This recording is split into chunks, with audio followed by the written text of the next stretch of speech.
Assalamualaikum warahmatullahi wabarakatuh.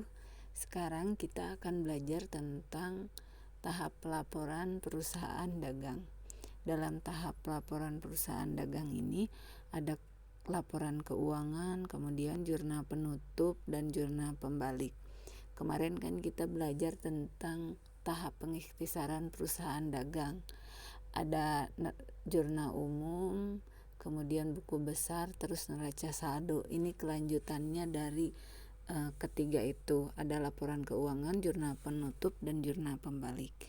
Untuk laporan keuangan ada laporan laba rugi.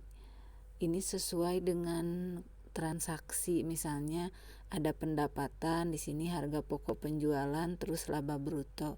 Kalau dalam pendapatan sesuai dengan transaksi itu ada penjualan bruto, kemudian penjualan retur dan PH, terus potongan penjualan, terus penjualan bersih. Kemudian untuk harga pokok penjualan atau biasanya disingkat dengan HPP, ada persediaan barang dagang awal, kemudian pembelian, terus biaya angkut pembelian, kemudian retur pembelian, terus potongan pembelian dan PH, pembelian bersih, kemudian barang tersedia untuk dijual, terus persediaan barang dagang akhir.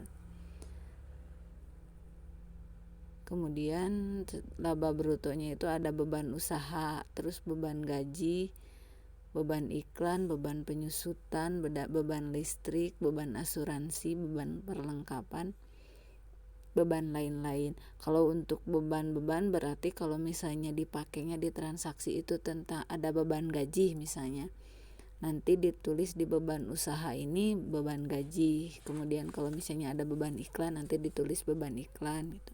Tidak semuanya dipakai. Kemudian ada laba usaha, terus pendapatan dan beban lain-lain. Untuk pendapatan dan beban lain-lain ada beban sewa, kemudian beban bunga, terus kerugian aktiva tetap, terus total pendapatan lain-lain. Kemudian nanti hasil akhirnya itu jadi laba bersih. Nah, penjualan bersih itu kita dapat dari hasil penjualan dikurangi retur penjualan dan PH, terus dikurangi potongan penjualan. Itu akan jadi hasil dari penjualan bersih. Kemudian untuk harga pokok penjualan, rumusnya itu dari persediaan awal, kemudian ditambah dengan pembelian bersih, terus dikurangi persediaan akhir. Itu akan jadi hasil harga pokok penjualan, disimpan di harga pokok penjualan. Terus pembelian bersih didapatkan dari pembelian ditambah beban angkut pembelian dikurangi retur pembelian ditambah potongan pembelian. Kemudian laba bruto itu didapatkan dari penjualan bersih dikurangi harga pokok penjualan. Kemudian laba bersihnya sendiri didapatkan dari laba bersih ditambah atau dikurang bagaimana labanya. Kalau misalnya dia rugi berarti dia dikurangi, kalau misalnya dia untung berarti ditambah pendapatan atau beban di luar usaha. Terus sekarang laporan perubahan modal. Laporan perubahan modal itu jika misalnya transaksinya itu ada FRIVE berarti modal awal, kemudian laba bersih, FRIVE, terus penambahan modal. Nanti kalau misalnya di transaksinya ada penambahan modal, nanti hasilnya akan jadi modal akhir. Selanjutnya neraca. Di neraca itu ada aktiva, kemudian aktivanya itu ada aktiva lancar, terus aktiva tetap, terus ada utang plus modal.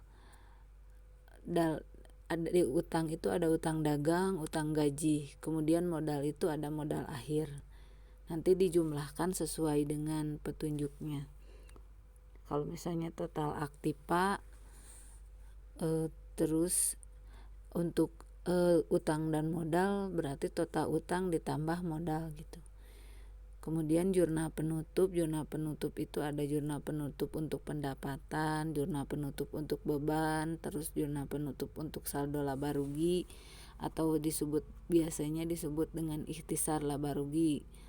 Kalau misalnya untuk jurnal penutup laba rugi, ada yang jika perusahaan mendapatkan laba, kemudian jika perusahaan ada yang rugi, beda lagi jurnal penutupnya. Kemudian jurnal penutup untuk Prive, ada modal terus Prive. Terus jurnal pembalik bisa digunakan, bisa tidak, bagaimana kebijakan perusahaan aja. Misalnya di sini ada aset, beban gaji, utang gaji, terus jurnal pembaliknya utang gaji, terus di bawahnya beban gaji. Ini tinggal dibalik saja, misalnya kas sama peralatan, jadi tinggal peralatan dan di bawahnya jadi kas, itu asalnya kasnya di atas misalnya, jadi tinggal dibalik saja. Jadi ini jurnal pembalik bisa tidak digunakan sesuai dengan kebijakan perusahaan.